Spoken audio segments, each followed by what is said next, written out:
From Kern Government Television, welcome to this week's Kern County Board of Supervisors meeting, originating from the County Administrative Center located at 1115 Truxtun Avenue, Bakersfield, California. Kern County's vision is to create and maintain a customer-centered county government designed to garner the confidence, support, and trust of the people we serve. Today's Kern County Board of Supervisors meeting will convene momentarily.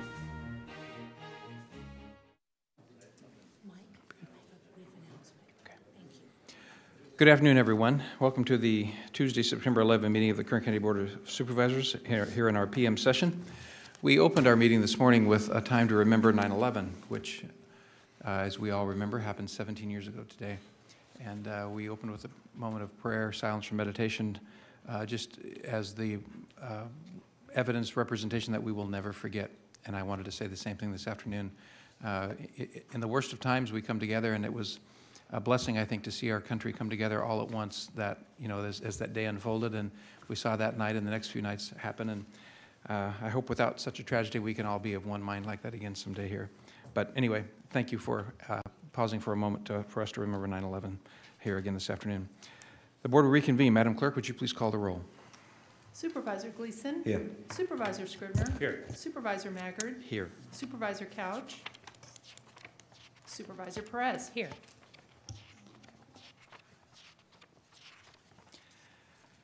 Mr. Nations, would you please give us a report on actions taken in closed session? Thank you, Mr. Chairman. The board met in closed session following the morning session on items 66 and 67. It took no reportable actions in either of those. Thank you. Thank you.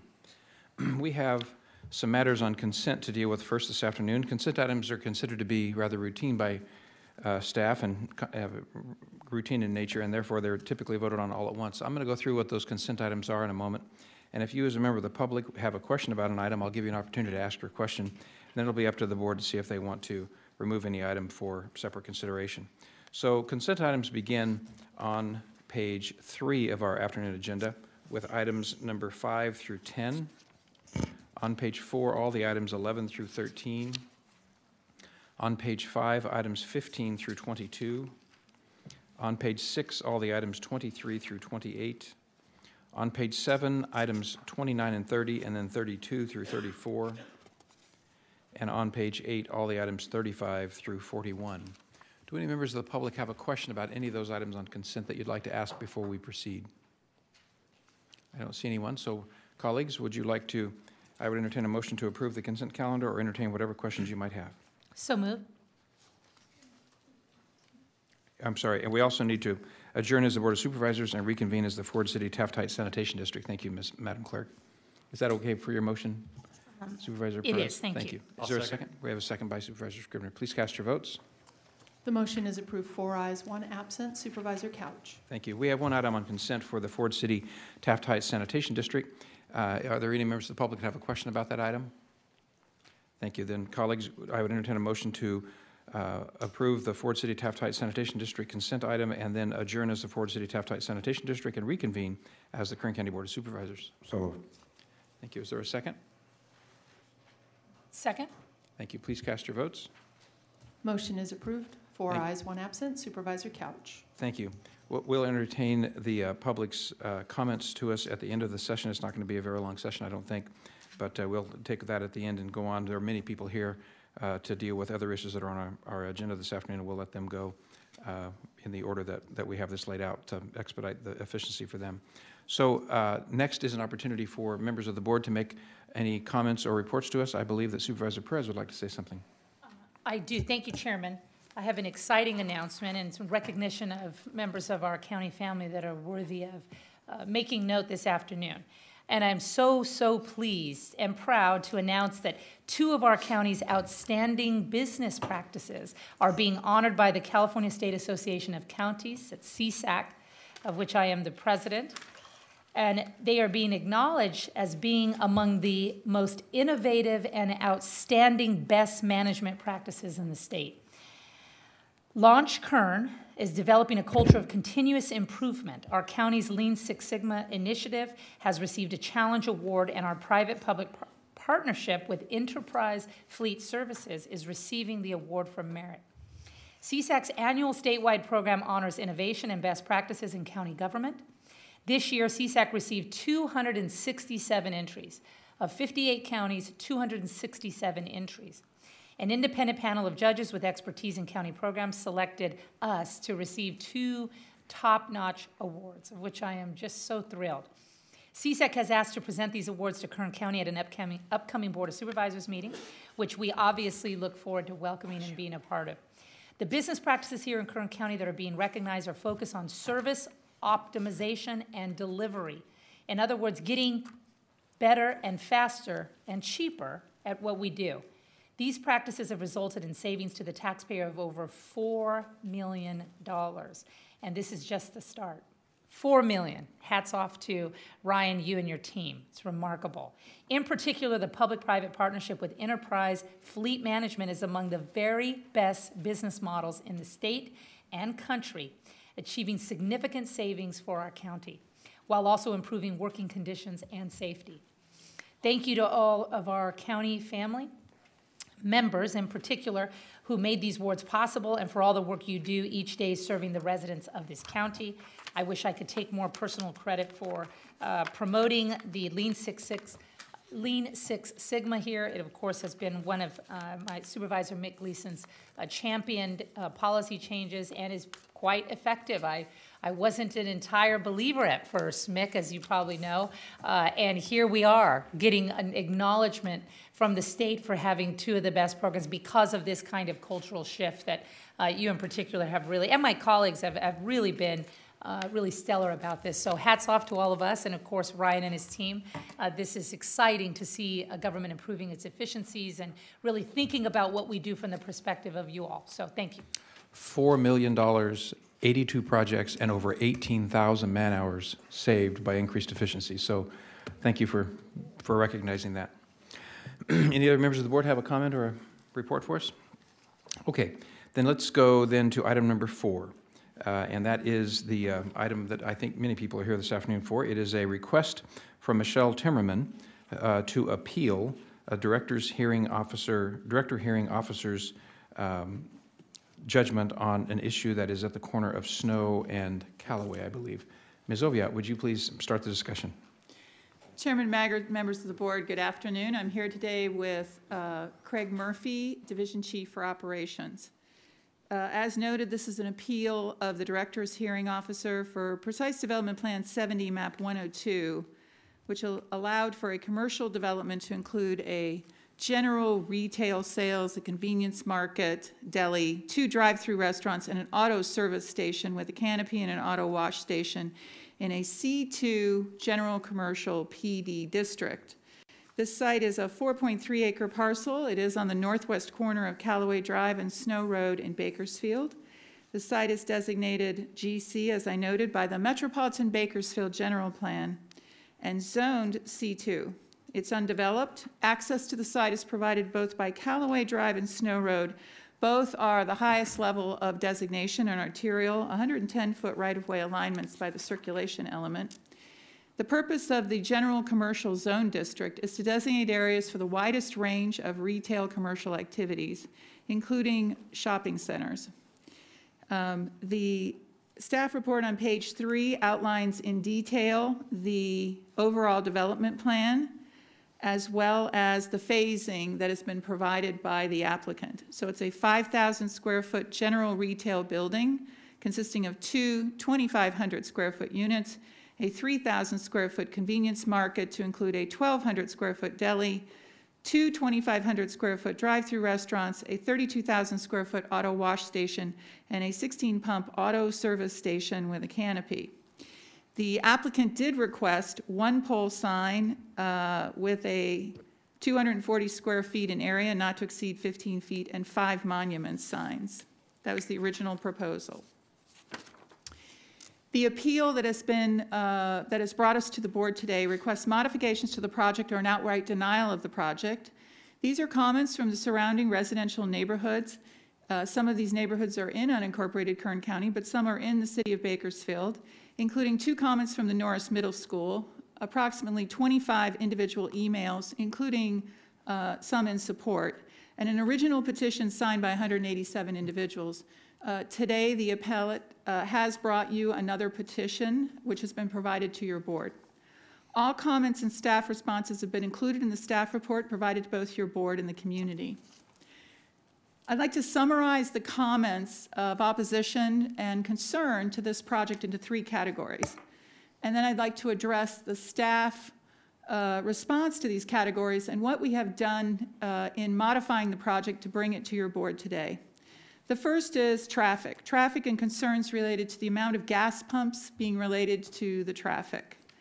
The second is objections to the placement of a gas station and other uses so close to the middle school and the exposure of the student body to tobacco and alcohol products and the attraction of a transient population which will threaten the safety of the children.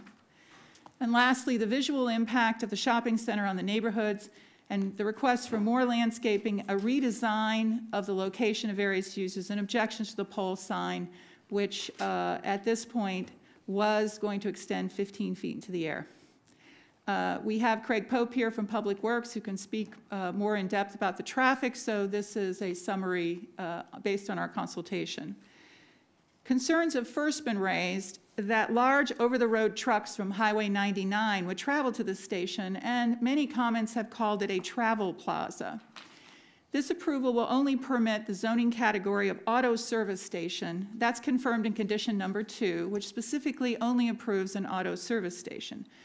There is no travel plaza category, but the description of the comments does sound like a truck stop, like a Flying J or a Love's, where large trucks could come from 99, which someone had noted in the staff report we said was only 2 miles away.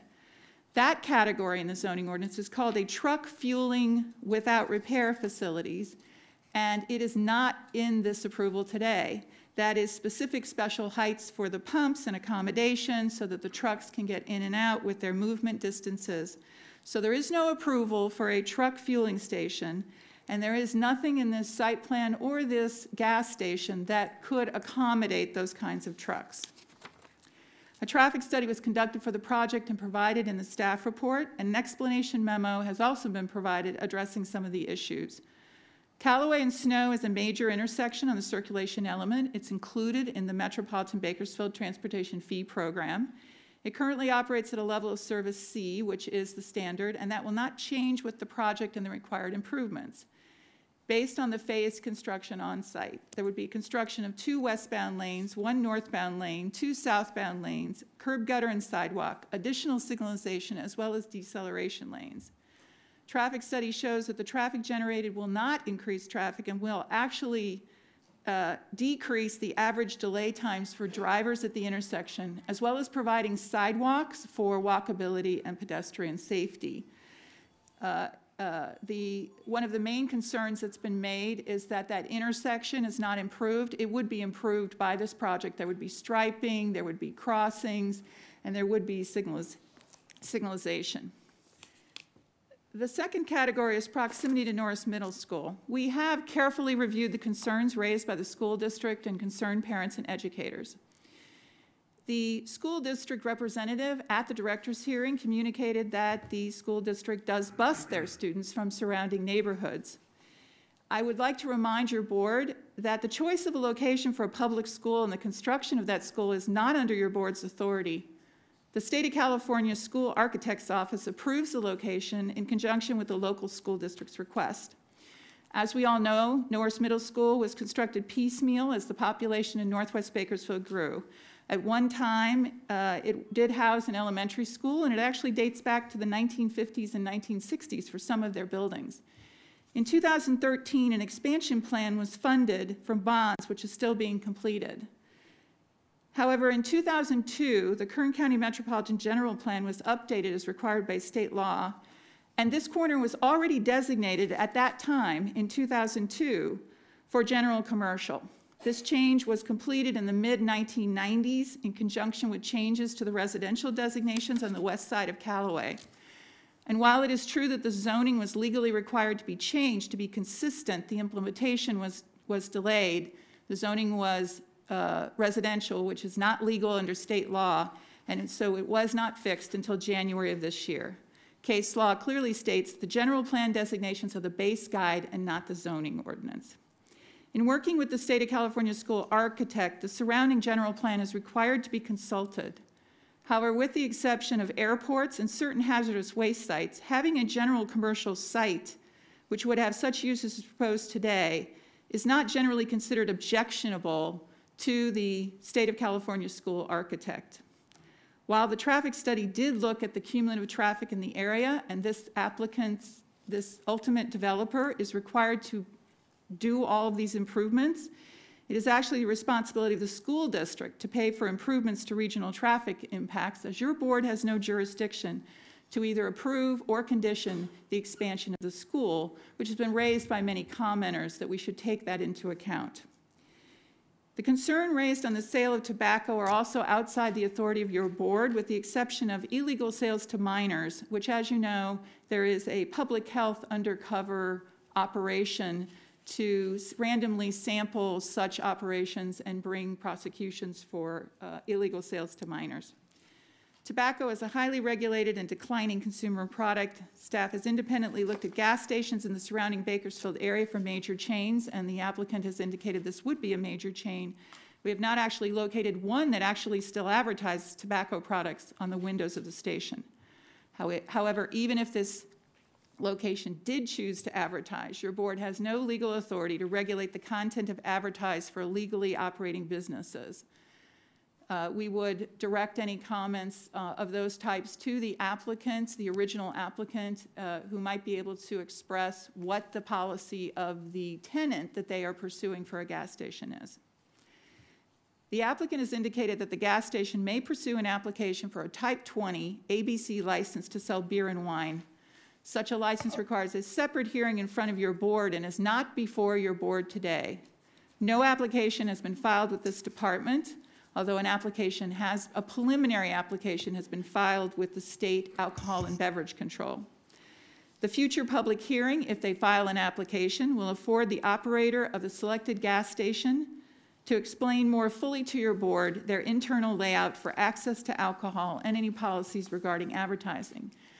As there was no alcohol license advertised today, there is no representative from that gas station or whoever is asking for the alcohol license who could answer those questions.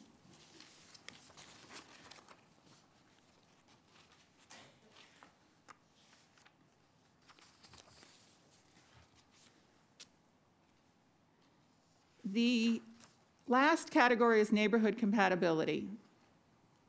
That is part of this comment about being in proximity to the school.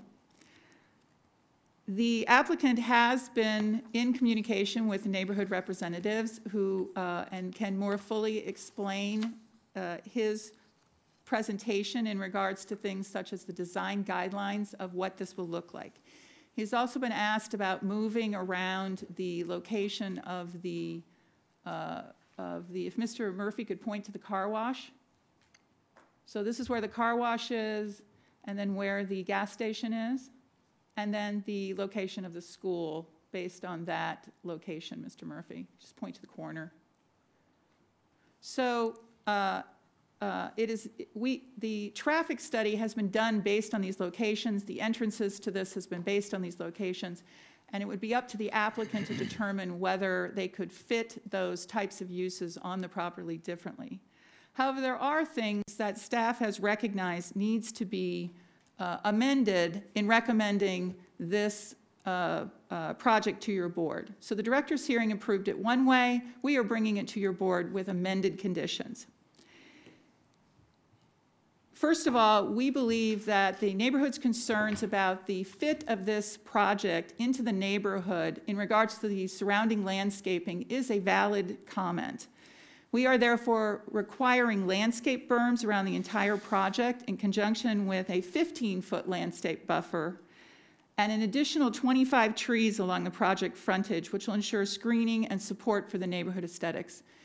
The normal requirement is 5%. This project will have 17% of the project landscaped. In addition, we are recommending that the pole sign not be approved, and instead there would be 6 monument signs, all measured from grade level limited to 6 feet with 48 feet of face on them. This is not an unusual type of signage, as you know, and fits better with the neighborhood feelings of the community about not having a 15-foot pole sign that dominates the view shed. In addition, staff was concerned about site control, and so there is a requirement for a block wall. If Mr. Murphy, if you could show these, there's a block wall on the western boundary.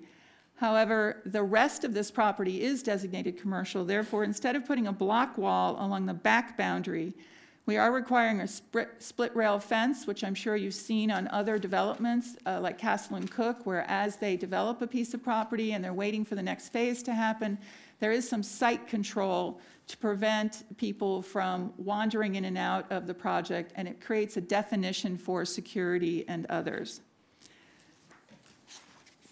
We have provided your board and the community with an addendum that addresses some requests that were made from the applicant. The applicant had requested that one of the monument signs be 12 feet instead of the 6 feet, concerned that perhaps they cannot advertise all of the different types of uses. We believe that 12 feet, once again, is too intrusive, and therefore we are not recommending that change. In addition, they had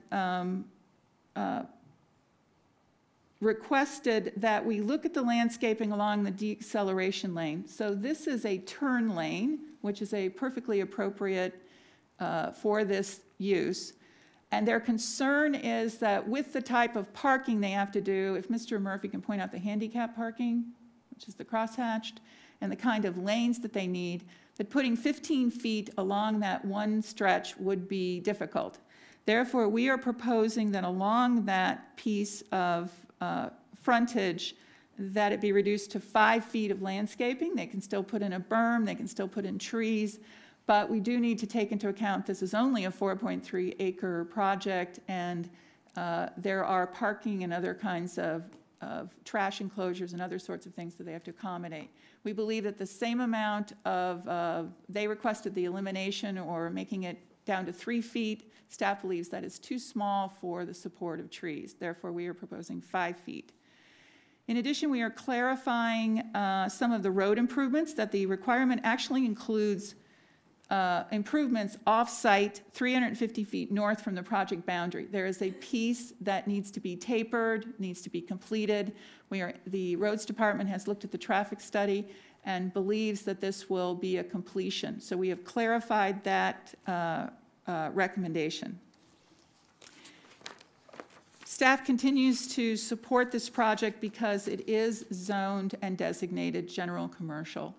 If we do not have commercial on our major highways, it is not clear where we are going to put our major commercial. The concern about the, quote, 16 pumps, we have not shown, once again, that there is any increase in traffic based on pumps. It's based on the use. And there is nothing in our zoning ordinance that has those types of delineations. There is no delineation for a 6 pump as opposed to a 7 pump. So in this case, it really is a question of how they design the project, the turning motions in and out, and if the traffic study and the Public Works Department supports it. The Public Works, who can speak on this matter, has confirmed that there will be no queuing, that this does work with these types of improvements. Therefore, staff is not making a recommendation, which would be unprecedented, to limit the amount of gas pumps. In conclusion, we have taken the comments of the community into consideration. This is a project in metropolitan Bakersfield. Your board has established standards in metropolitan Bakersfield that go beyond what is in the general plan, which is the outlying areas. This is an urban area. We think it's appropriate to limit the pole sign. We think it's appropriate to increase the amount of landscaping and to make sure that it is aesthetically fits with the surrounding area. Therefore, at this time, we are recommending that you deny the appeal, that you adopt these revised resolution and recommended findings, approving revised precise development plan subject to staff recommended revised conditions of approval. Thank you. Thank you, Ms. Oviatt. Does that conclude your comments for the moment? It does. Thank you, Ms. Thank you. Colleagues, are there any comments or questions by you before I go to the public for the hearing? Okay, thank you. So here's how we'll do the hearing this afternoon. There are those that came in support of appealing the decision that was made by the planning director, and we're going to hear from them first. Then we'll hear from those who oppose the appeal. So let me make sure everybody knows which side you're on, okay? First, we're going to hear from the people that are appealing the decision that was made. That means you're opposing some aspect of the project or all of the project. Then we'll hear from those that are opposing the appeal, or therefore the second group of people will be those that support the project. And then I'll give a few moments for each side to rebut in case anything's brought up that, you know, adds something to the mix that they thought they should deal with. So this was filed by Michele Timmerman. So Ms. Timmerman, are you first, or is someone else going to go first? Okay, could you please come forward then and explain to us the substance of your appeal, and then how many people would like to speak along with Ms. Timmerman in support of the appeal, Okay, so I'm not going to set a time limit at this point. We'll just let that go for a little while and see how long that takes. Yes, ma'am. Please give us your name for the record and proceed. Sure. My name is Michele Timmerman, and I reside in the 1st District. Good afternoon, Mr. Chairman and members of the board. I am speaking to you today on behalf of myself and a large amount of concerned residents who live nearby this proposed project. While I am listed as the appellant, I want to be clear that this appeal was filed on behalf of these concerned residents, and that the costs associated with the appeal were supported by these same residents. The decision to appeal this project was made during a community meeting attended by more than 80 residents of the surrounding neighborhoods. Also in attendance were staff from the Norris School District, who too were concerned about this project. This process has led to much research on my part to gain an understanding of our local zoning and ordinance codes, as well as some history on what transpired with this property prior to the filing of this appeal. Throughout this process, we've been told by many that it's unfortunate this was not questioned at the time of rezoning.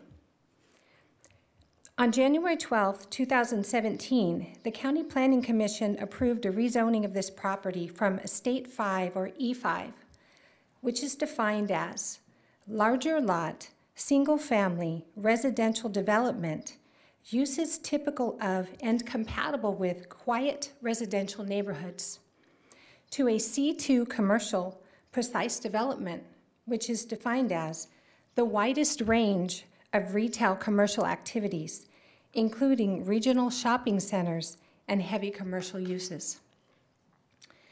On March 7, 2017, the change in zone classification was brought before your board for approval. The staff report provided to your board stated, this case was considered on the consent agenda by the Planning Commission on January 12, 2017.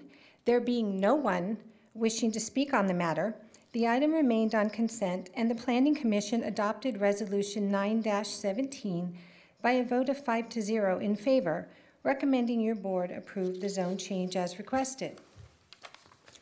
This information is not entirely accurate. The video of this Planning Commission meeting reflects that a community member who identified herself as Heather Calderwood pulled this item off the consent agenda and addressed the commission. Her first question was, how many stores are they wanting to put in that 20 acres?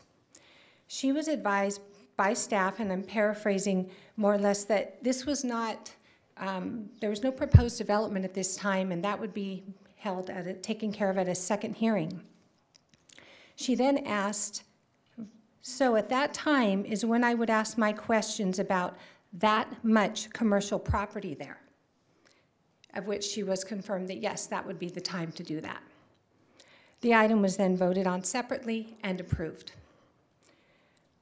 The staff report before you today lists the site characteristics as to the north, C2 undeveloped, to the south, City of Bakersfield, single-family residence, East Estate, quarter single-family residence, to the west, agricultural land.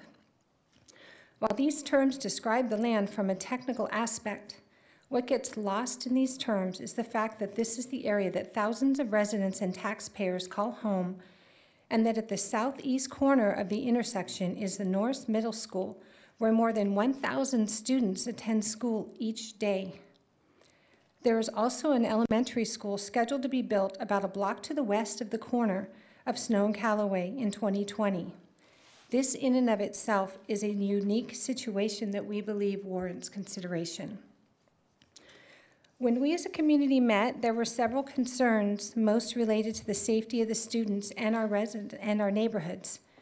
The concerns included increased traffic in an already congested area in close proximity of the middle school and the soon-to-be-built elementary school, that alcohol and tobacco products would be sold close by the school, designated as a drug-free zone, that the project was too intense for this parcel, and that the design will compound the traffic and safety issues, that a neighborhood gas station should not include 16 pumps, that a 24-hour business will increase crime and bring the transient population into this residential and school area, and that those participating in street racing on Snow Road will have a place to congregate all hours of the night.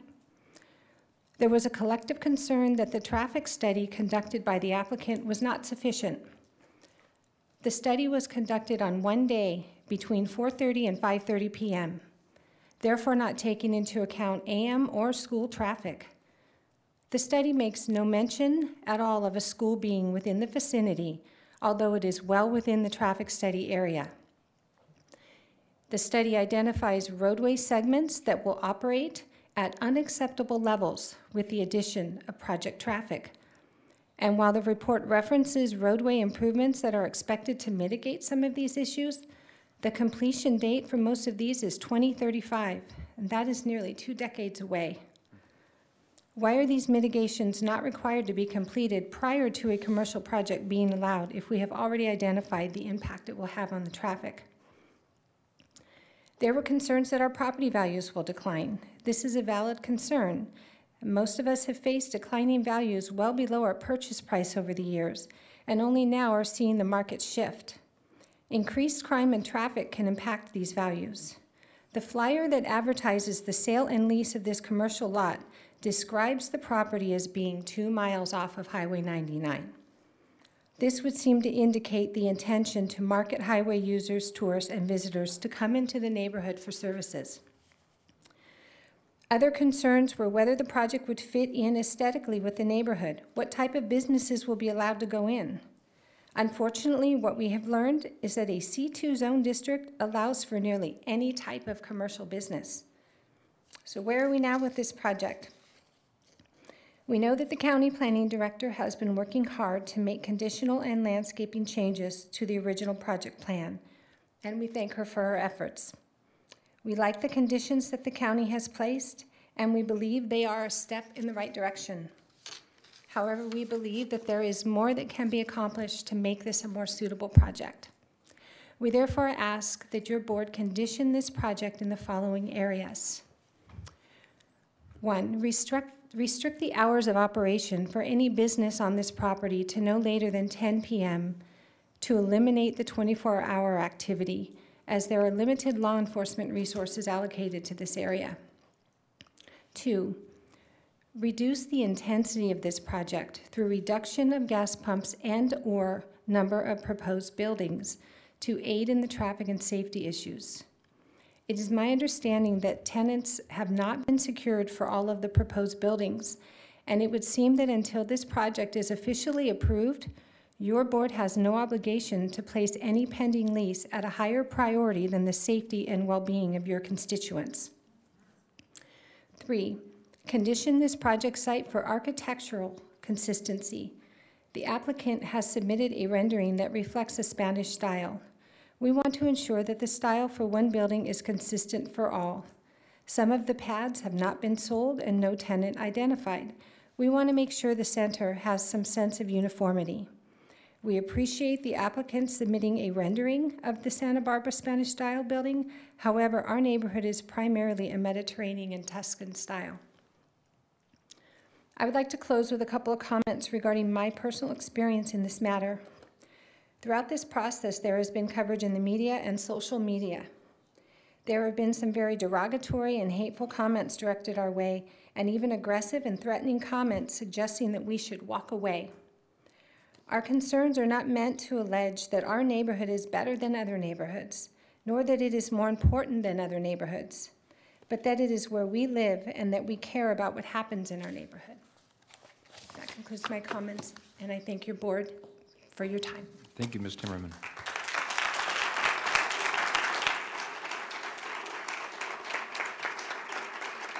Who else would like to speak in support of Ms. Timmerman and the appeal of the director's conclusions? Good afternoon. Good afternoon. My name is Terry Riley, and I'm here today to discuss the PD plan for the commercial site at Snow and Calloway. I want to first thank the county for the opportunity to speak on this matter. I've lived in the area, Northwest Bakersfield at Snow and Calloway, for 30 years. Specifically, I am in District 1, Mr. Gleason's district, which is the adjacent northeast corner at Snow and Calloway. I understand what's being said. I'm not going to reiterate what Mrs. Tisdale said so eloquently. She speaks for all of us. I do want to reiterate that for me personally, living at that intersection that is affected by this property, as I said to Supervisor Gleason yesterday, most of the general public you see before you here today do not refer to the Metropolitan General map before they purchase property. I know that now, and I'll do that in future properties, but when I bought there, my broker assured me that that property had been for over 15 years and would continue to be Estate 5, which, as you know, is the largest range of estate property that you can get. So it's really difficult as a community member to stand when it's affecting me personally and hear that it's being characterized today as freeway intersection, because it is not, with the school there, clearly. So with that being said, I would like to just reiterate the intensity, which is an issue for us. I refer to staff report page 2, which states that the need to have 16 pumps is due to the ability to adequately serve the needs of the community. Also in that report on page 2, it refers to 7th Standard and Calloway, which is just up the street, also zoned heavy commercial C2, which is on arguably a much bigger freeway, if you want to call them freeways. So within that general area, in a 1.9 area, 4 undeveloped properties are slated as C2, which I'm assuming will mean that using the widest range will have gas stations at all of those locations. I believe that speaks to the ability to adequately serve that area. Of those 6, 2 are currently being operated, 1 less than a mile down the road at Calloway and Olive.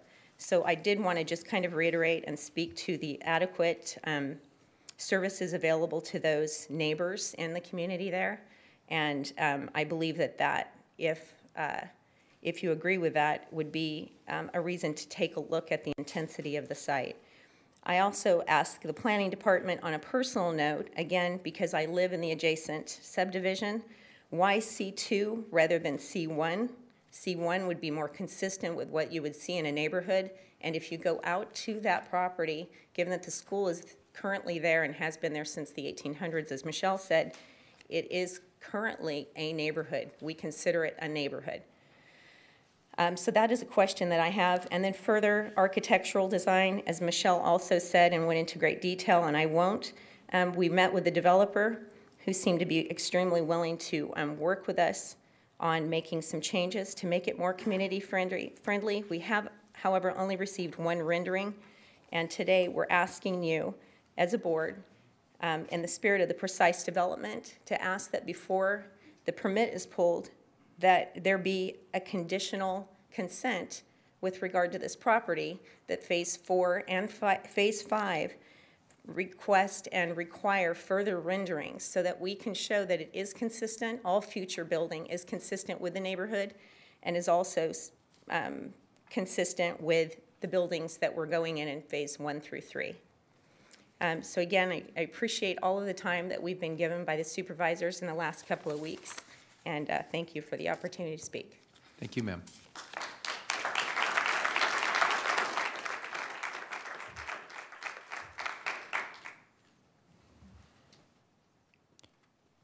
Good afternoon. Good afternoon. My name is Maria Pagano, and I'm here today to discuss the PD plan for the commercial site at Snow and Calloway. And first of all, I would like to thank the board chairman for having us here today and allowing us this time to express our thoughts regarding this appeal. First off, I would like to request, as stated before, that we address the intensity of the site, and that is with the traffic safety. And Mr. Murphy, if you're able to pull up the picture of the site itself with the measurements, et cetera, that would help point out a few items that we've noticed that could be a potential problem. Obviously, we discussed the fuel pumps, limiting that, but additionally, to add to that, we have the 2 restaurants that are located. I'll start with, yes, that one, located on the northwest corner. The entrance to the driveway is located adjacent to Calloway Drive. If you take a rough measurement from the entrance to it, it only extends approximately 75 feet, roughly. The developer would have accurate measurements, but that is not enough for a drive-through entrance immediately off of Calloway Drive. We see that as a concern and a potential traffic problem. Additionally, with the other restaurant located on the northwest corner there, the entrance to the left of the pen there, near the entrance facility to the east, if you go to the east. There you go, thank you.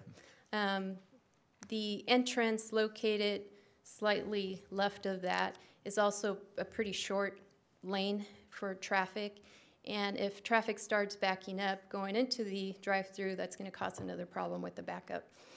So with that, I would ask the board that, again, we look at the intensity of the site. I know for a lot of us, it's the 16 pumps making it more better for the neighborhood with limiting the number.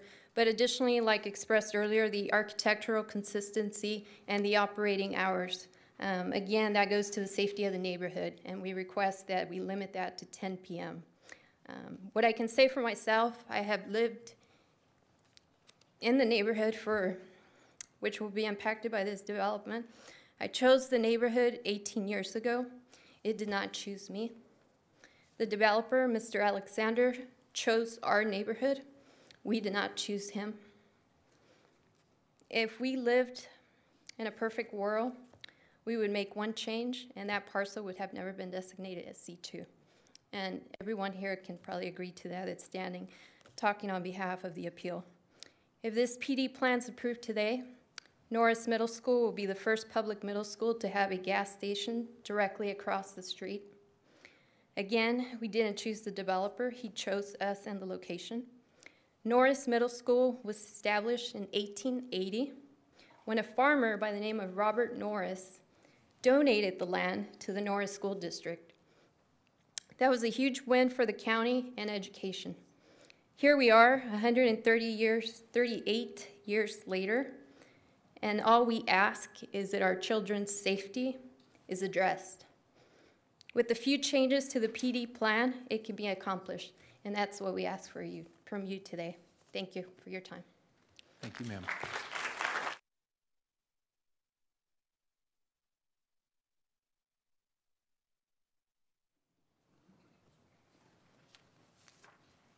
Good afternoon. My name's Kelly Miller, and I'm the superintendent of the Norris School District. And I do want to say that I'm also a 25-year resident of this community, and I concur with everything that these residents are saying. But today I'm here to speak to you on behalf of the school district. I do want to say thank you for the changes and improvements that have been made to the development.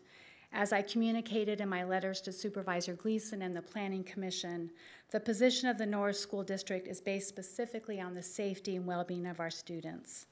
The close proximity of a business that sells alcohol and tobacco products to our middle school campus is extremely concerning. The improvements will help to limit exposure to these products. However, we would like to request that no vaping or e-cigarette products be sold. These products are being marketed specifically to youth, and there has been a big increase in use among adolescents.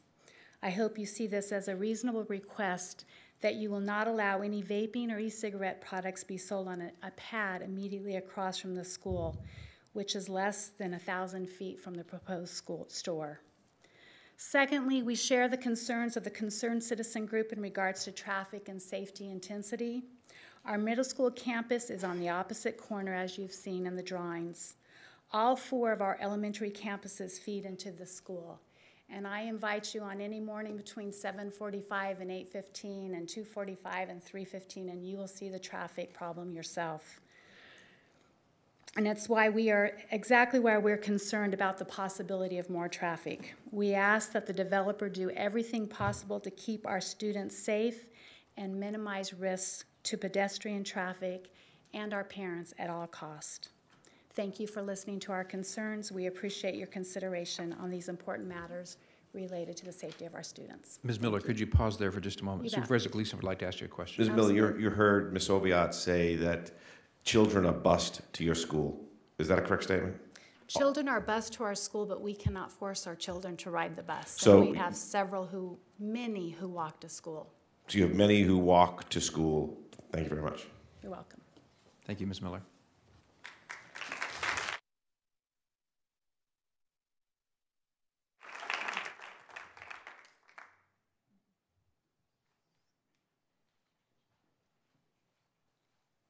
Good afternoon.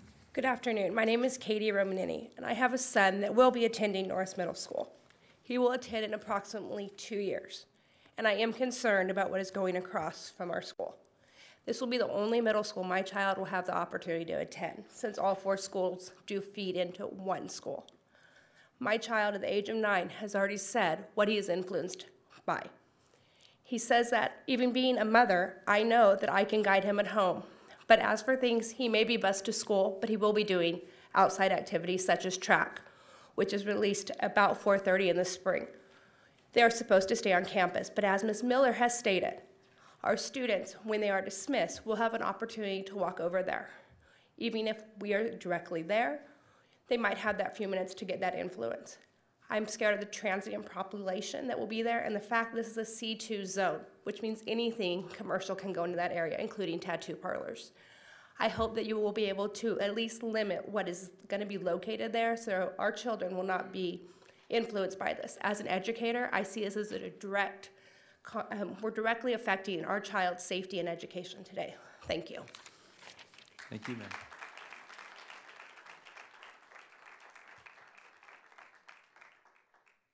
Are there any others after this gentleman? Still a couple more? Okay. Could you make your way down to the front row, please? Thank you, sir. Good Chairman afternoon. Maggard, thank you for your time. Chairman Maggard and members of the board. My name is Ryan Frank. I stand before you as a member of the community. I live in Mr. Maggard's district. I'm standing before you again as a parent and I'm kind of embarrassingly so a former student. I don't want to admit that I'm getting that old. My children have attended Norris Middle School. I just want to go into a couple points. We learned this morning that public health is planning a 1,000-foot distance requirement, but it's not an ordinance yet. That ordinance would completely knock out tobacco sales at the AM PM. It seems to be a reasonable ask to request that any e-cigarette vaping products not be sold on the pad immediately across from the school. In 2016, the CDC found the cigarette ad specifically targeted youth. That was an NBC News report, and I have it cited here as well if you want. Just last month, the Massachusetts Attorney General began investigating Juul, a $15 billion e-cigarette company controlling 2/3 of the market, regarding its youth marketing strategy. The board can do this. The precise development review allows the Board of Supervisors to adjust a site plan, including moving certain uses to other areas of a site to fit the unique characteristics of the community, where you're asking that e-cigarette vaping products not be sold on the pad immediately across from the school. Thank you. Thank you.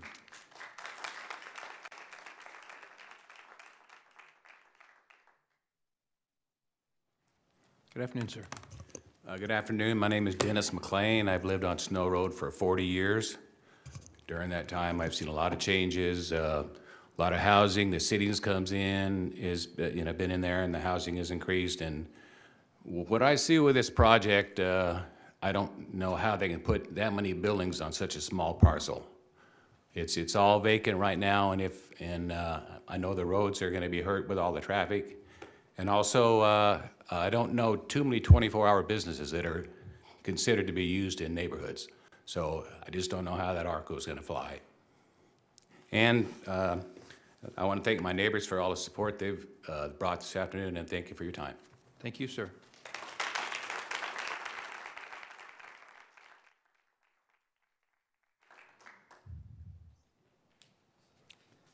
Good afternoon. My name is Dustin Dodge, and I want to thank each of the supervisors who I had an opportunity to meet with. I especially want to thank staff, Ms. Oviatt, for your assistance with this project. I do want to thank the developer as well. The developer came through with a rendering.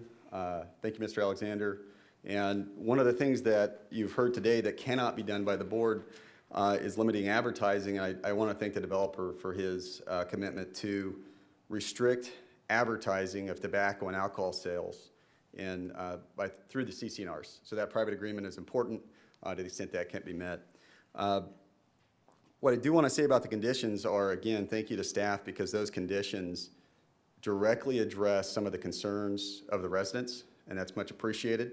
I do want to reiterate the things that you've been asked today, which I'm in support of. The architectural consistency, that means that there's a great rendering that's been made of the car wash, but if you get a blue plastic canopy that's right at the corner, all of the community fit that you might have thought you had with the rendering goes nowhere. It's important that it all looks like it looks in the rendering. The intensity argument, I mean, there's a lot of issues with the gas station, with the drive-throughs, with the car wash. One just many examples that the drive-throughs just don't have sufficient distance between where they start backing up traffic and where the drive-through begins. Depending on where they have the order station or the call box, you may only get a couple cars in there compared to about 120 feet at other gas stations. We're looking at about 50 to 90 feet at this gas station, or excuse me, at this development. The only thing that's been asked of you from the community is to say, look, we can't address all of those things. But if you reduce the number of pumps from 16 positions to 8 positions, that is a dramatic change in the intensity, and that is all the community has asked for today. The other component, which you've heard, is operating hours, and I think that's another issue that's just a great condition to create on this project so it matches a project community. And finally, the issues with tobacco and tobacco sales. And as you've heard from staff within the last couple of months, this is a significant issue. And certainly, there's going to be many steps that you may, as a board, take with respect to tobacco sales to underage folks, but I don't think the first one's going to be putting a tobacco sales location right across from middle school. So I appreciate that ask that came both from the school as well as the residents to address tobacco sales right there across from the school. So I want to just thank you again, and Supervisor Gleason especially, I want to thank you for meeting with me twice, along with meeting with residents.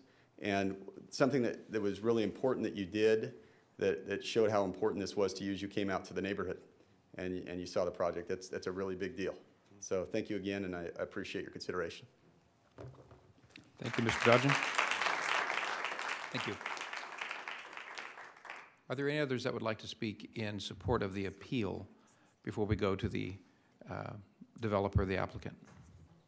Okay, so we're going to go to the developer of the project next, and then we'll come back and offer a couple moments for those that are appealing to give a response to what the developer says, and then we'll give the same opportunity to the developer. So could you give us your name for the record, please? My name is Mark Alexander, and I'm with Able Snow LLC. Good afternoon. Good afternoon. Good afternoon, supervisors. Thank you for your time today. My name is Mark Alexander of the MACA organization and Able Development. Able is a local Kern County developer and general contractor that specializes in retail. We design, build turnkey facilities exclusively within the projects we develop. Able cares about the community, and our mission statement is to provide timeless quality plan projects that enhance the utility and value in the neighborhoods we develop. Our proposed West Snow Ranch project is one that consists of California Spanish-style architecture. This style offers white, smooth plaster walls, deep cavity recessed windows and doors, clay tile grouted roofs, covered archways, stained tongue and groove, and rafter elements with wrought iron and decorative tile details. This is a style that dates back to early California missions of the 18th century. To execute this building style, we invest more financially in our project building quality, provide larger landscape areas, and make less returns, all in an effort to leave behind retail that will be relevant now and in the future. We want to get it right. To learn this and implement it well, we have designed and currently building structures that share the same design, fit, and finish. I've given you examples in a handout today of buildings with that style. This California Spanish style will be applied to 3 other current retail projects we are developing in Kern County. Lastly, we want the neighborhood to know that Able cares. We will continue to do a good job. We are fully involved on a daily basis and will be involved during construction and after completion, maintaining the project. My partner has been a Northwest resident of Bakersfield for 50+ years, and I grew up off of Norris and Coffee Road, 3rd generation. This is our home too. We will continue to invest in our local economy, provide jobs and help growth, and contribute to our community the best we can. Thank you. Thank you, sir. We may have some questions for you in a few minutes, okay? Yes, sir. Anybody else going to speak on behalf of the applicant? That it? Okay. Would anyone that is placing the appeal want to rebut anything that was said or have any last comment for us?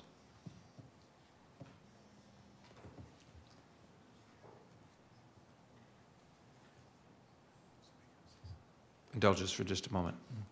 They don't do this every day.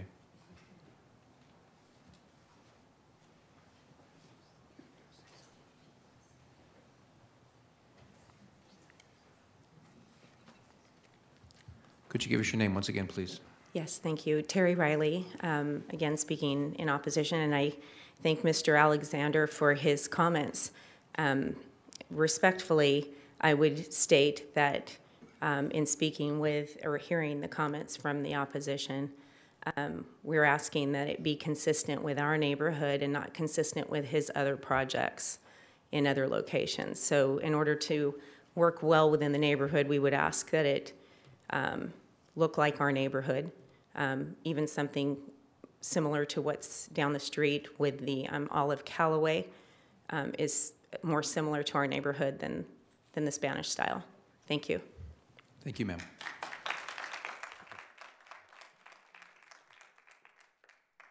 Mr. Chairman? Yes, Mr. Chairman, if I may. Yes, that's fine. There were a lot of people that came today. Mr. Dodge, give us your name again for the record. Sure. This is Dustin Dodgen, and there were a lot of people that came today. I was just wanted to give them an opportunity to stand up to see all the folks that came that may not have spoken to oppose the plan as described. Okay. Thank you. Thank you, sir. Okay, then now we'll offer an opportunity for the applicant to rebut anything as well. Does the applicant have any other closing comment they'd like to make? Okay, don't see anyone, so now we'll close the public hearing. Thank you very much for sharing your concerns, and I appreciate the manner in which you guys did that. It's not always polite and respectful, but everybody was today, and I'm grateful for that, so thank you for that. Supervisor Gleason, would you like to go first? Sure, I'd be glad to. Thank you all for coming. Does anyone out there want to change seats? Just curious. Okay, I had a bunch of thoughts and questions coming into this meeting, and now I got a whole bunch more. But first, I want to thank everybody for the tone of the conversation and the concern on both sides. It was truly remarkable, and that's what makes Kern County such a great place to live and work. Lorelei, I guess I'll start with a bunch of questions for you. Could you please explain service level C?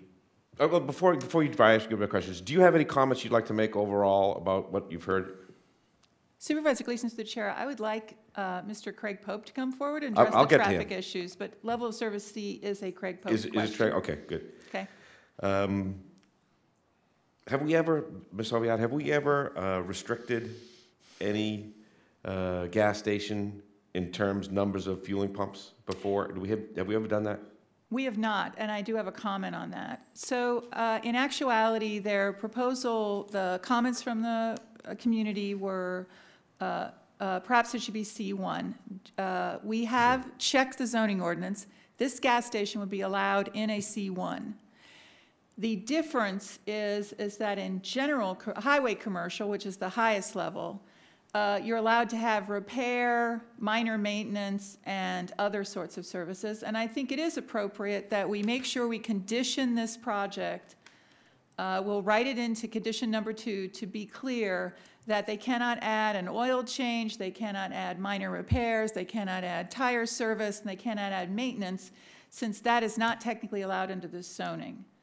But we have never managed the number of pumps. But I would like to point out that we do need to make it clear to the applicant and whoever he leases this to that none of those things, that this cannot be modified to allow any of those. Do we have any neighborhood businesses that we, as a government agency, control their operating hours? Or is that done or not done? Not commercial. We have placed those types of restrictions on things like events, a wedding venue, a community center, but we have not placed those kinds of operating hours on commercial operations. Is there any reason why we can't?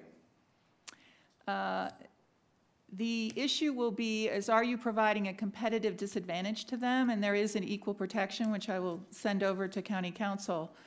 There is an equal protection clause that says that you have to allow all of these businesses to compete. However, if it was for a reasonable use, for a reasonable amount of time, you could do it, but it would need to apply to everything on the site. Maybe you don't have an answer to this, but maybe someone over there does. Thought occurred to me is that if we were to say, let's close this business at 10 o'clock, that means we're going to have, and this business passes, this board, that means we're going to have a dark, closed business, and that may be more of an attraction than less of an attraction to undesirable elements. Do you have any thoughts about that, or maybe I can get code to talk about that or something? I think that is a concern. For example, on many shopping centers, there are different operating hours. As you know, there's some fast food operations that close their indoor at 10, but they still have a drive-through at, till 2 o'clock, for example. That at least has people in the area and can cover the cost of security guards and other sorts of things. So one of the issues that we have discussed with commercial developers and others is how does the shopping center control their security if the entire place closes at 10? And most gas stations, and a large percentage of them on major highways like this is a major highway, not a freeway, but it is a major highway, just like 7 Standard, that, they're open 24. Let's let her finish. So go ahead and finish your explanation. Gas stations are normally open 24 hours. The real question is if this gas station were to expand to do other sorts of things like repairs and other sorts of things, that would be a different attractor. So I think that that leaving it to the marketplace is the appropriate thing that your board has done in the past. Could you make some comments about putting in, let's talk about beer and liquor, and vaping and e-cigarettes. There was a question, many of the conversation, or the comments we heard were people worried about their exposure to their children to these undesirable effects. Could you talk about those in terms of restrictions or what we're doing today? So at this point, unless, I'm not familiar with the public health proposal that was mentioned. Perhaps your board is more familiar with that. If public health is bringing forward a restriction, the question is, would that be retroactive or would that be based on when the project is constructed? There is a construction schedule for this project, so that ordinance would have to be in place. Is it to the property line of the property line of this particular school is to their sump. Their front door is 1,200 feet from this property line. So those are issues that would have to be discussed with Mr. Constantine in regards to whether that particular restriction would apply to this, but that's a possibility. Second, the issue of vaping. That is a use that, people don't, they open a retail store to sell different kinds of legal tobacco products. We have not, I'm not sure that you can actually take something that's in the zoning ordinance and forbid it from being placed on this. However, there is a process whereby a precise development plan can be modified over the counter. So for example, let's say there's supposed to be 20 parking spaces and he wants to put in 21 parking spaces. Instead of going to a public hearing, which everyone would get a notice for, you can do that over the counter. I am proposing that we take that away from this particular project, and we can do that. So we condition this project that any change of use on any portion of this project, for example, if someone did want to open a tattoo parlor or other thing, would be required to go to a public hearing, and we could allow the public to come and voice their objections to those types of uses. That would cover a vaping type of operation, since that's not one of the uses that was listed on this site.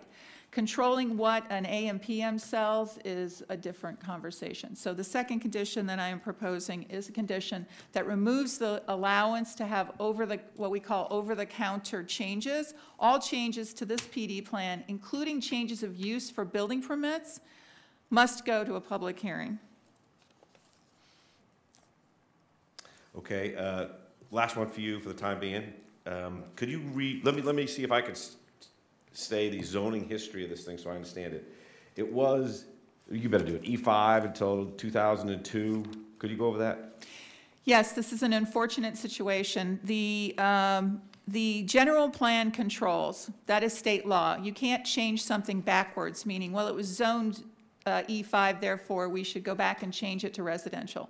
Between 1994 and 1998, it was changed to commercial. At that time and during those times, there was a zoning change that was supposed to be made to the maps. We've been unable to locate exactly at what point the E5 was left on that piece of property. We believe that it was done at the same time that somehow when the surrounding area was changed to residential, the E5 was left. It's not legal to leave that on there, and so in 2017, the staff looked at that and said we need to fix it. We understand the community's concern that they looked over and their broker told them that it was residential. But with our change from paper maps to GIS maps, this is an ongoing issue for the department. As you know, all the maps were drawn up and they were on paper, and now we have them on the GIS. And as we have moved to a GIS, we've discovered these errors. So in reality, the right of the property owner to have commercial was established in the mid-90s. And that was a determination that was made to go ahead and rezone it. If we had zoned it C1, they would still be allowed to put all of the uses that are on here in this PD plan. The person who brought up the tattoo parlor is correct. However, that is also allowed in the C1 with conditional use permit. Thank you, Lorelei. Mr. Pope?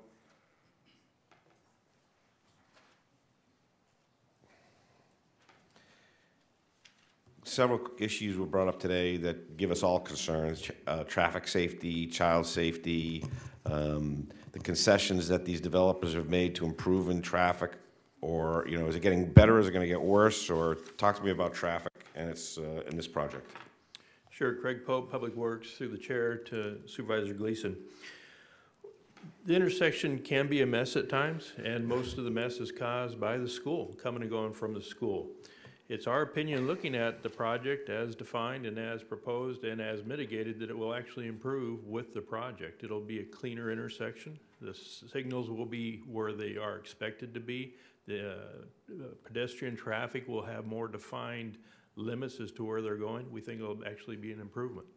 If we could have Mr. Murphy put up the plot plan so we can just take a quick look at it.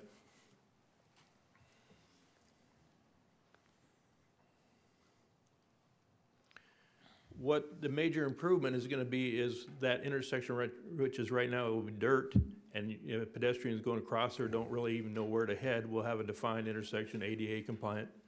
It has right turn movements into the facility, And it doesn't even show here on this page, but above it, north of that, there will be additional improvements that will be required by the developer to go even further north than this, another 350 feet where they'll be widening out the road.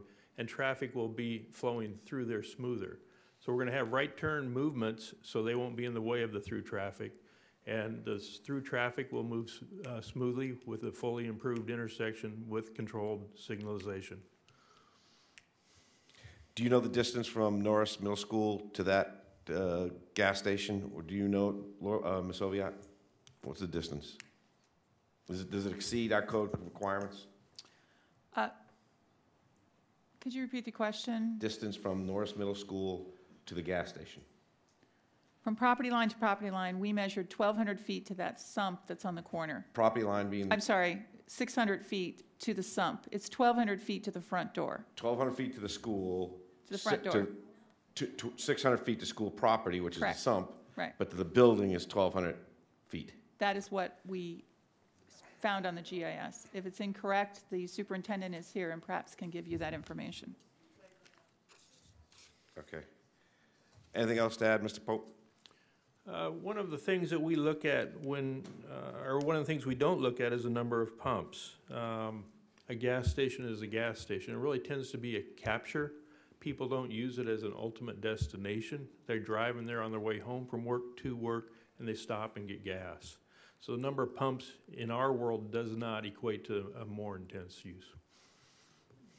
Number of pumps does not equate to more intense. That's correct. Intensity. Okay, thank you. Anything else? I have one more question for you, Ms. Oviatt. There was discussion about another school being built in a different direction, a block away. Could you talk about distances from that? Do we know that? Do we have any idea about that? We don't have any distances on that. But how far is that? Do we know? Can we put up a map of that intersection? Do we have one of those?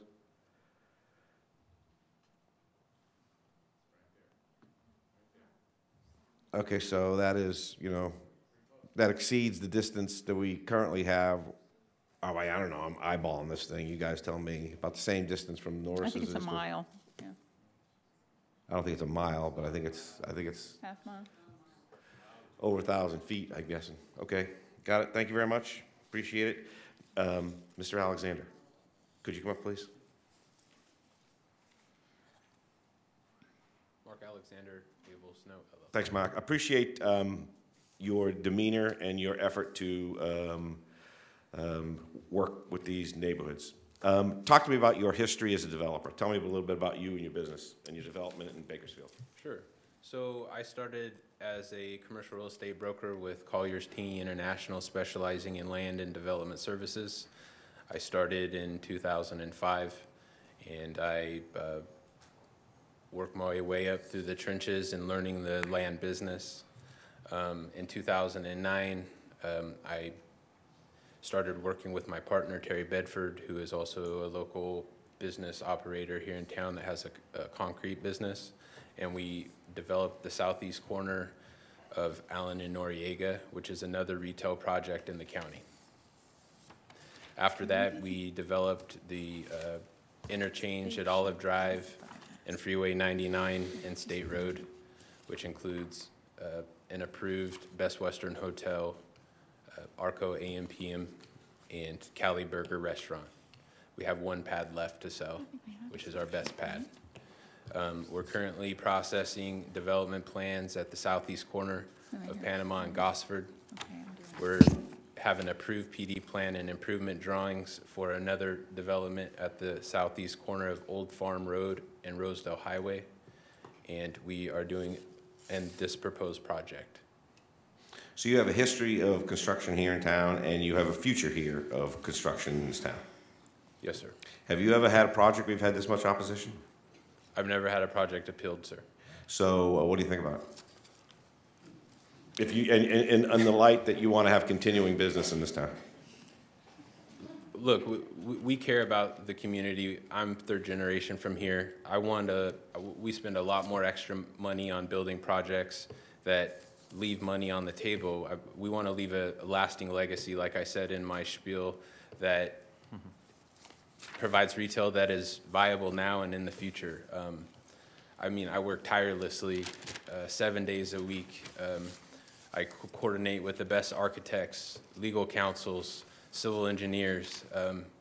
None of this is made in haste. A good analogy is if you throw a stone in a water that creates and radiates out in a circular motion, any change to a development, it does that through the entire project, from the improvement plans through every single facet of the project. So these things take years and years to do and refine, and it's a constant process that I take very seriously, and I want to do the best I can. So it's AM/PM going in there? Yes, sir. Do you have an AM/PM anywhere in this town that does not sell cigarettes or beer or wine? Or is that an assumption that we can assume is going to happen? Or they're going to at least try to? Yes, sir. So they do sell beer and wine and cigarettes. Typically? Yes, sir. And they do not sell hard alcohol. Okay. Tell me about operating hours. We heard a conversation here about thoughts about restricting hours. Yes, sir. So my primary function is the developer that provides turnkey facilities. I'm not an operator of an ARCO AM/PM, and I cannot, and I have expressed that, I can't meddle in their business operation. That is not my place. So I do a lot of driving back and forth, and there's some gas stations and some that are designed for trucks to come in and have the independent stations. Are any of those 16 stations that you're building going to be designated or designed as truck filling stations? No, sir. So typically on these projects, on the exterior drive aisles of the fueling canopy, so on the exterior positions, there'll be what they call a 3+1, which is it's a function that has a diesel handle and then the premium regular and unleaded. But it's not a diesel position which is to be used or utilized by big rig vehicles or big rig trucks. A young lady asked me to commented during one of our meetings about this map that Craig has listed here. The distance from, if you look at Snow Road, the entranceway right in about the middle of the project. Yes, sir. Yeah, right there. And you look at that restaurant. What's the distance between that entranceway and that call box, or where you hit the button to place your first order? Do you have any idea? No, not off the top of my head, sir. No. You know what I'm talking about? I do. I understand stacking, and so these things are designed by Ruettgers and Schuler, Mr. Ian Parks, and my architect, Michael Danens, and they are the experts in stacking distances, circulation, and I look to their expertise to design these things appropriately to the standards. There's a difference between Spanish and Tuscan Mediterranean, or I'm not sure exactly what that other architectural mode was, but yes, can you sir. talk about that? And sure. What's the problem with you adjusting your design kind of to that kind of design? Sure. So I guess it would just be a perspective on what you like or what you don't like. Right. And so as I mentioned, this is a style that we feel is classic, that has been around for a very long time, and then usually isn't scrutinized like other styles are. And so we felt that using this more expensive style of building would be something that would be it would be recepted positively within the community. So I'm not sure. As far as Tuscan style goes, I guess that would be a combination of arches, but it has more stonework and more yellowish type tones with brown. Personally, I mean, I don't. It's not really me or you personally. It's the people that live in that neighborhood. Sure. There's a couple of those residents have voiced the opinion, and I think they represent other folks that have a comment about being consistent in their architectural design. Sure, understood. So what we always do is we look and we drive the neighborhoods within the communities that we're going to do projects. And so in our perspective, and not to be argumentative with the community, we drive the projects and we look to the styles of the buildings that are within the neighborhood. And so in doing so, there's about 2/3 of the houses 1/3, maybe a little bit less of the houses that have the terracotta tile roof. There's also a heavy Spanish influence in all of the neighborhoods, and so we felt as if this would be something that would be a blend to the neighborhood. So there is Tuscan style, there is, more traditional ranch style homes. There is a blend of a lot of styles. Is it unreasonable to ask you as a developer to change styles? I would prefer to continue with the painstaking work that we've done to be able to provide a good project in the style that we've created or that we're presenting.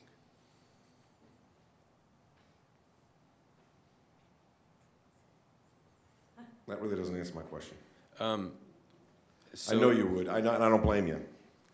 But the neighbors are. I want to create a win-win. Is what I'm trying to do here. Yes, sir. So I guess the question would be is how would you define a Tuscan style, and what would those applications be? Right, and you could conceivably, if we asked you to do that, come across with that type of design. Conceivably. Yes, sir. Okay, I got it. I'm not holding you to it. I'm just got it. Okay, thank you very much. Appreciate it, Mr. Alexander. I appreciate you being a stand-up guy. Supervisor Gleason? Yes, ma'am. Supervisor Gleason, through the chair, I have a picture of the Tuscan style, and I actually have a description of Tuscan style, if that would be useful. Okay. Sure. So obviously, this is a Tuscan house, but the architectural style is limited to the use of natural materials. They use sandstone and limestone with oversized brick for the walls. There's earth colors inside and out with wrought iron, thick shutters, archway accents. It is true that they do share the tile roof aligns with some of the Spanish Mission, which may be where Mr. Alexander's idea come from.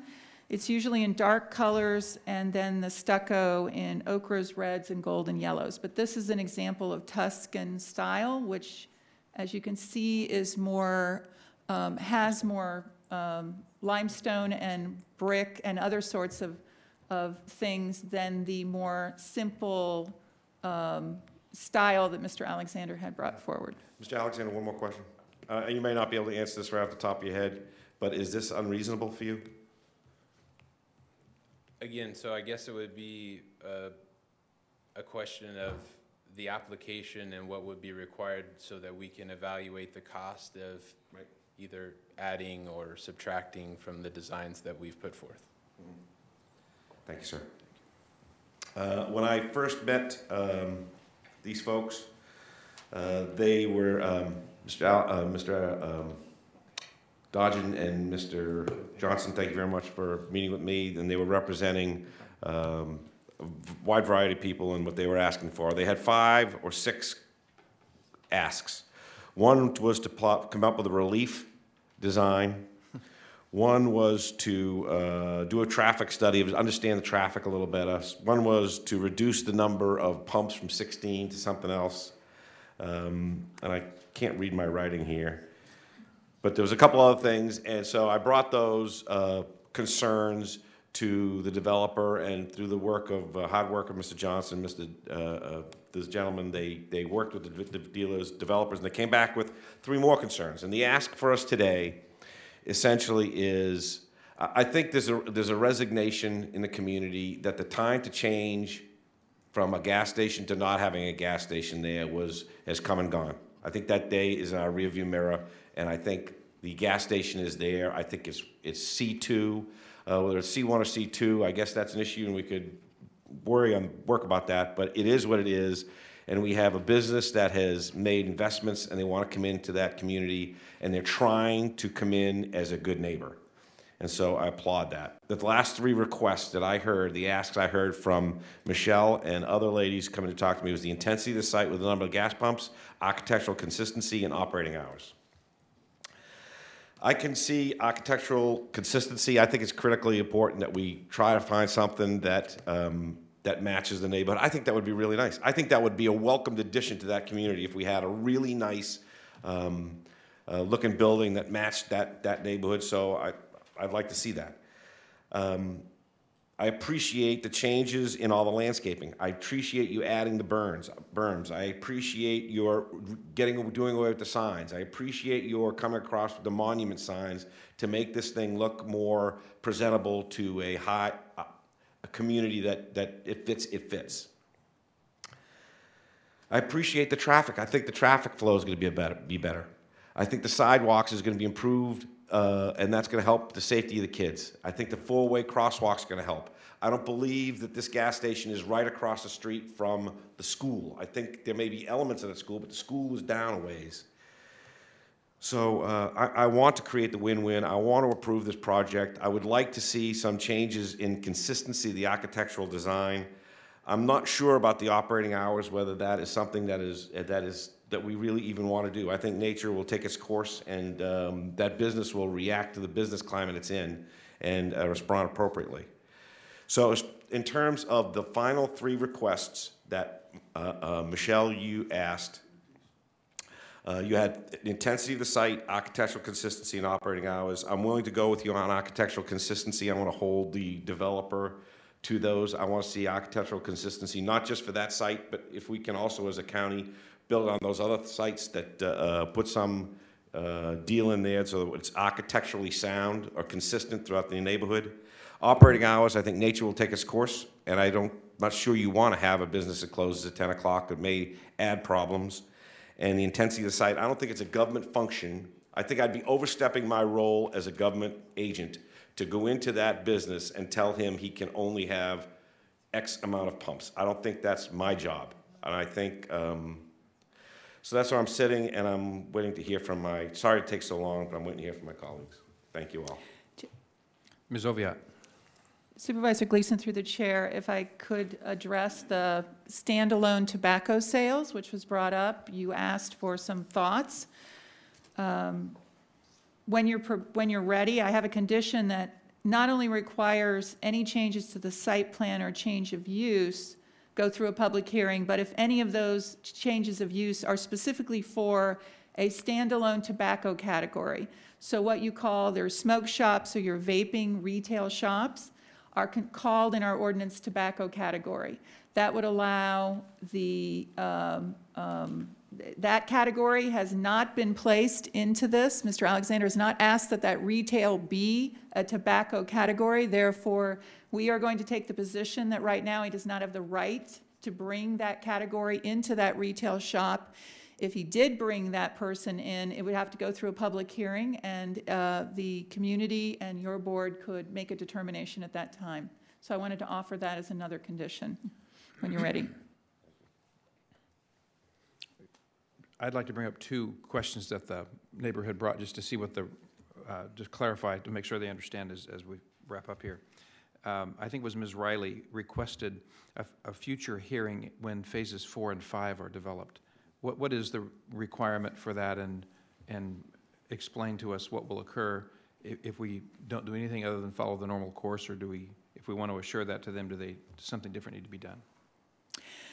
Chairman Maggart, right now what is before your board is an approval of the entire precise development plan.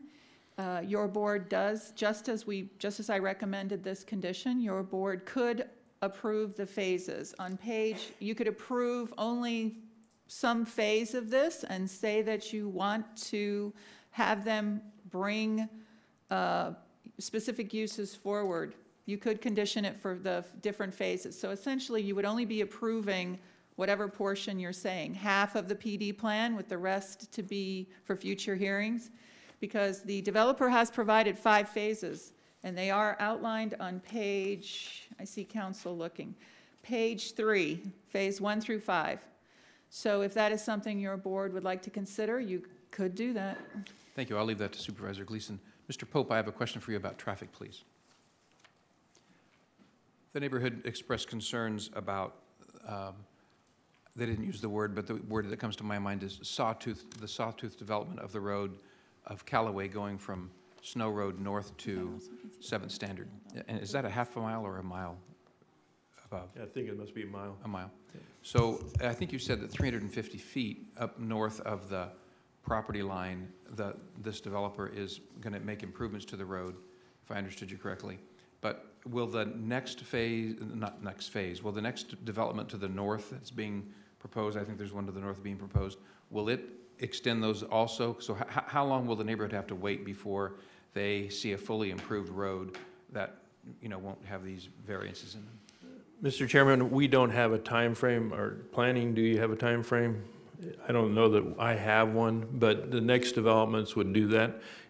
Sawtooth development really comes in when, you know, it widens out, it's narrow, widens out, it's narrow. In this case, we're making a fairly good progress to the north. This is, you know, to the south of there, it is developed. We're continuing that. We're not leaving anything behind on this. So hopefully we'll avoid that. Okay. Ms. Oviatt, what's the status of the plan to develop north of this site as they move towards 7 standard? Chairman Maggard, that apartment complex proposal is being continued to the October 11th Planning Commission, and so it's not approved. I'd also like to, when I talked about the phasing, if you only approved a portion of this phasing, we could not legally require them to put in all these improvements. That's the other piece of only approving a portion of the project. Then Mr. Pope's group would have to go back and look at what portion of these improvements are tied to that first phase of development, and he would not be required to do all of these improvements. So it is the whole of the project. Thank you, Ms. Oviatt. Thank you, Mr. Pope. Do my colleagues have any other questions or comments? Supervisor Gleason. Thank you. Mr. Alexander? Yes, sir. I want to create a win-win, and I would like to see you come up with a plan for a Tuscan-style development and come back to this board and present that, and let's find out if it's going to pencil out or not. And if it pencils out and we can do it, then I want to do it. If you can't do it, I want to know why you can't do it. And so my recommendation to the board is, how long is it going to take you to do that?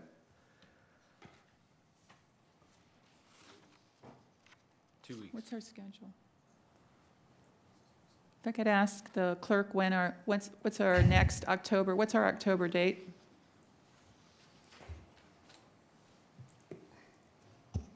The board will meet October 9th, October 16th, and October 23rd.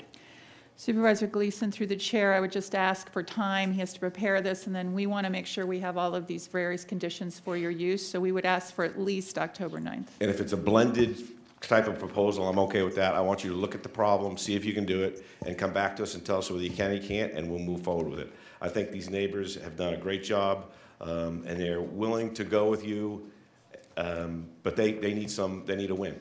And I think that's going to be a win, having a really nice looking gas station. If you can do it, I'd appreciate you doing it. My recommendation, my vote is going to be to continue this item until when, October 9th? And wait for Mr. Alexander to see if he can come back with a plan that accommodates architectural consistency. Second. Is there a motion then to continue the item to October 9? Question, please. Hold on just a second, sir. Make your way down to the microphone, okay? So there's a motion to continue it to October 9. Yes, sir. And a second by Supervisor Scrivener. Could you give us your name for the record, please? My name is Lee Layport, and I live on Monza Court. I ride my bicycle periodically, especially in the summertime and when it's not too hot. And I was interested when you were talking about the roadway on Calloway.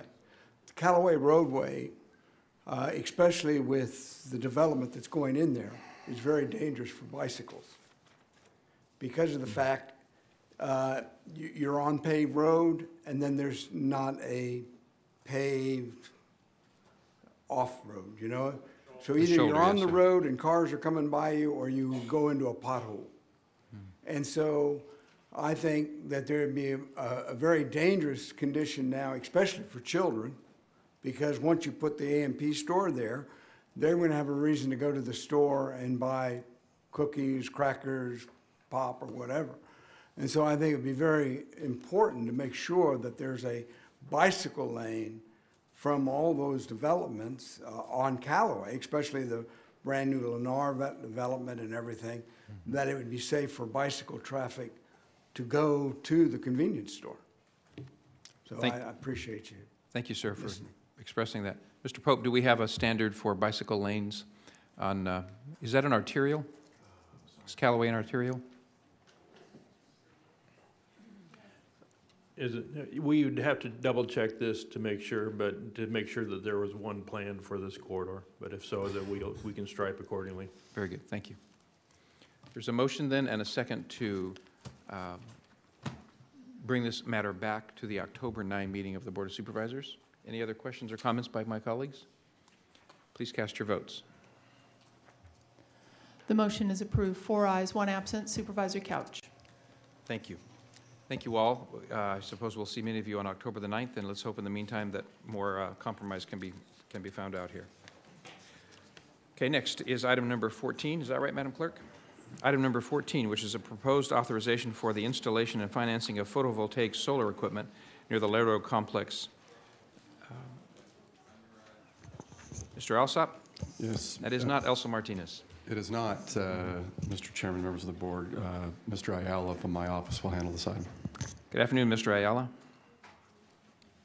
Good afternoon, Mr. Chairman and members of the board. This item is before you to request approval of a request for authorization for installation and financing of photovoltaic solar equipment near the Lerdo Complex and related agreements with KNN Public Financing and Stradling Yocca Carlson Rauth for municipal finance consultant services and special disclosure counsel services for the project.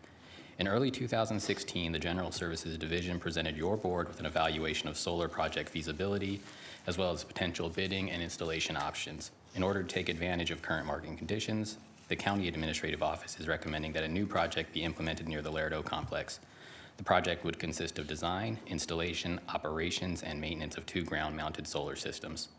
Over the life of the systems, it is anticipated that savings realized will be sufficient to cover all debt service costs and provide positive savings of approximately $150,000 annually, depending on the final type of financing and rate secured.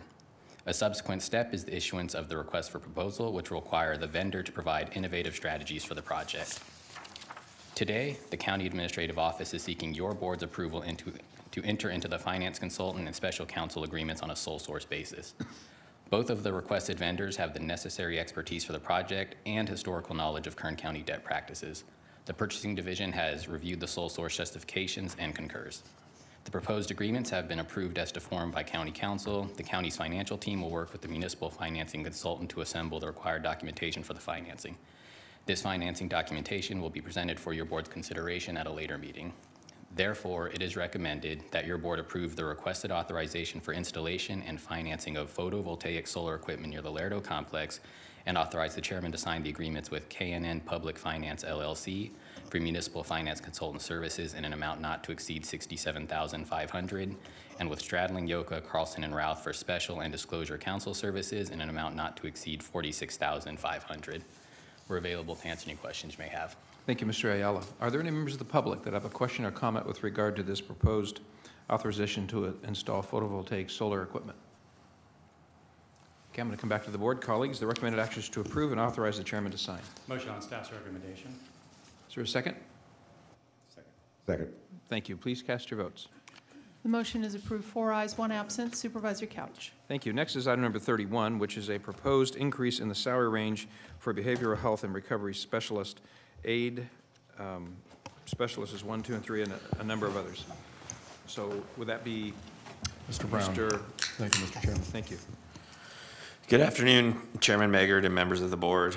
Last December, your board approved a 2-year agreement with SEIU that included reductions in overtime and holiday pay costs for their members, netting $1.3 million in savings. That savings, as you're aware, has assisted the county in absolving its structural deficit in the general fund on an ongoing basis. As an inducement, the parties also agreed to sit down separately and discuss salary increases for positions that would not add to the structural deficit in the general fund or fire fund. The criteria established for which positions to review included positions where the current salary is below market compensation, positions that are difficult to recruit and retain employees within, and positions that do not have a fiscal impact on the general or fire funds. One of the key county departments that meets all 3 of these criteria is the Behavioral Health and Recovery Services Department. As you know, this department has been growing over the course of the last 3 years with increases in state and federal dollars. The responsibilities that our employees working in this department face are also growing with epidemics in homelessness and mental health diagnoses throughout Kern County. The department, as many others are struggling to retain and recruit key talent within its clinical, therapeutic, and social service ranks.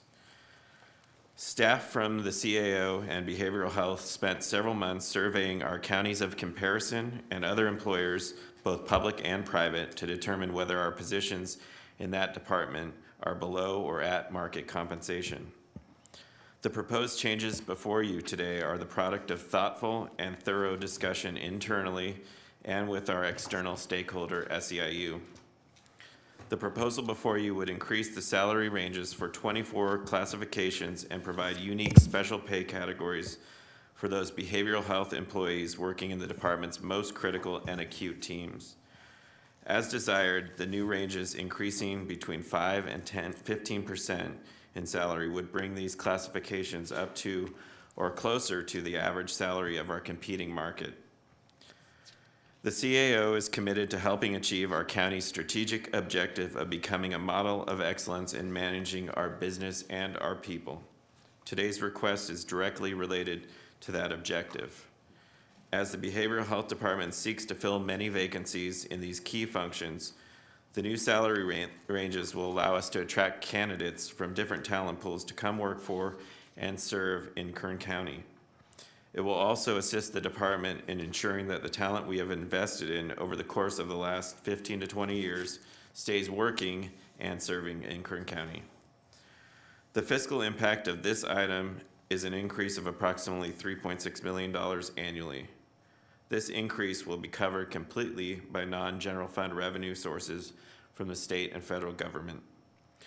Therefore, it is recommended that your board approve the tentative agreement reached between SEIU and the county as articulated in today's board letter and the attached side letter, which would increase the salary range for the 24 identified classifications, reclassify existing staff into those new salary ranges, and to adopt the 2 new 10% special pay categories for employees working in the subacute nursing unit of the Psychiatric Evaluation Center and the mobile evaluation team, and to refer your approval of these items to the Human Resources Division and Auditor Controller to implement as approved. I'd be happy to answer any questions about this item, and I believe representatives from the Behavioral Health Department, Mr. Walker and his HR manager, are here present as well. Thank you, Mr. Brown. Are there any members of the public that would like to comment regarding these proposed changes? I don't see anyone. I'll return to the board. Colleagues, the recommended action is to approve and refer to staff to make the proper amendments and reclassifications. What is your pleasure? Move approval. Thank you. Is there a second? I'll second that. Thank you. See no further discussion. Please cast your votes. Motion is approved, 4 ayes, 1 absent. Supervisor Couch. Just like to say, along with my motion, well done on behalf of our CIO staff and the folks at Behavioral Health and also SEIU for working with us. Thank you. Thank you, Supervisor Scrivener. We'll now come to the portion of the meeting where we have a moment for members of the public to make comment to us about any matters that are not otherwise on our agenda for the afternoon. Are there any members of the public here who would like to say anything to us this afternoon about matters not otherwise on our agenda? Please come forward, sir. Good afternoon. Good afternoon. Could you give us your name for the record, please? Yes, my name is Michael Myers. Good afternoon. Good afternoon, Mr. Chairman and members of the Board of Supervisors. I am the President and CEO of Managed Care Systems and Dignity Health Management Services Organization. And I'm here before you today to address the issue of the county's EPO health plan due to terminate at the end of 2018. For more than 10 years, Managed Care Systems has faithfully served the county healthcare benefits program more as a partner rather than a traditional vendor. We've demonstrated success in effectively managing healthcare costs, providing county employees and their families access to quality care with local providers, and providing employment for hundreds of Kern County residents. With that history in mind, our expectation was to be asked earlier this year to participate in the county's diligence efforts to continue to provide a cost-effective, quality healthcare benefit solution to its employees. We reached out to the county administrator's office back in March of this year, and we were told that nothing definitive had been decided. As time went on, we asked again several times if something had been decided, and we received no response. Until, without any prior notice, I received a letter in the mail in early July signed by Mr. Alsop indicating that at the end of this year, the EPO plan would be eliminated. Understanding that time was short, I immediately requested a meeting with the CAO, and I was given audience with the CAO and staff on July 26th, where I expressed my concerns and requested a year extension to partner with the CAO and staff to properly evaluate the current plan and proposed cost-effective solutions to the county moving forward. At the conclusion of our meeting, I was told that the CEO and staff would consider my request and get back to me. On August 26th, an email from Mr. Alsop was forwarded to me, and in summary, the email basically stated that we would not be continuing with Dignity Health Management Services as an option for future healthcare benefit plans. While I understand that the county is under no obligation to continue to contract with Dignity Health Management Services, I'm perplexed as to why the county wouldn't have taken the opportunity to involve an experienced, successful, and committed partner while considering its future healthcare benefit costs and options. Your board has an opportunity to pause and allow Dignity Health MSO to meet with staff and ensure the county has thoroughly vetted all your potential opportunities for savings. Not allowing this dialogue is inherently unfair and could hinder the implementation of valuable cost savings measures. I'm not asking for an additional 3-year extension for the EPO program, but merely sufficient time to sit down with staff and discuss options and address your concerns with regard to the current plan. Thank you for your time and consideration. Thank you, Mr. Myers. Would anybody else like to make comment to us this afternoon? Good afternoon. Good afternoon, Mr. Chair. Members of the board, my name is Ken Keller, and I'm here representing Bakersfield Memorial Dignity Health on behalf of John Van Boning, who apologizes he can't be here today. And in addition, I'm also a former health plan administrator as well as a major decision maker of employee benefits. So I know the very complex and complicated decisions that go about in making decisions for employee benefits. But at the end of the day, after the series of conversations, the inordinate amount of information to be deciphered, it boils down to 3 basic things. And that is a combination of the costs to the employer, the benefits afforded the employee, and the last ends up being the choice that is given to those employees. On behalf of Dignity Health MSO and the conversations presented by Mr. Myers, I simply ask, given the opportunity, to have the conversation, to pause for just a minute, to have the opportunity for the EPO to come back as one of the choices for the employees, impact the costs to the county, and continue the providers that are offered to the employees. Thank you on behalf of Dignity Health Memorial Hospital. Thank you. Good afternoon. Good afternoon, Mr. Chairman, members of the board. I'm Bruce Peters, CEO of Mercy Hospitals of Bakersfield. I'm here today to address the issue of the county's EPO health plan benefit due to terminate at the end of 2018. As a hospital administrator, I'm all too familiar with the rising cost of health care and the resulting havoc these increases can cause government budgets. Your board has the opportunity to pause and allow Mr. Myers, administrator of the EPO program, time to properly evaluate the current plan and propose cost-saving solutions to the county moving forward. Not allowing that dialogue is inherently unfair and can hinder the implementation of cost-saving measures. As a local hospital provider, we naturally will work with the EPO program and the county to provide a solution in these tough fiscal times. Again, we are not asking for an additional 3-year extension for the EPO program, but merely sufficient time for Mr. Myers to sit down with staff and discuss options and address your concerns with regard to the current health plan, as they have not been given this opportunity. As the CEO of 2 major hospitals, Mercy Downtown and Mercy Southwest, we are more than willing to participate with the County of Kern to be part of the solution. I hope you consider Mr. Meyer's request for more time. Thank you for your time and consideration. Thank you, Mr. Peters. I would ask our staff to at least entertain a conversation with these folks as to if there are indeed ways that we can save money and provide good benefits at a lower cost to our employees. So I hope we can accommodate the request to be able to discuss that. Are there any other members of the public that would like to discuss any other matters with us this afternoon? I don't see anyone else. So with that, I think it's left to you and I to... I'm not sure I'm ready to go. Yeah. No, I like that. I'm beginning to like it. Motion to adjourn. Thank you very much. Without objection, so ordered.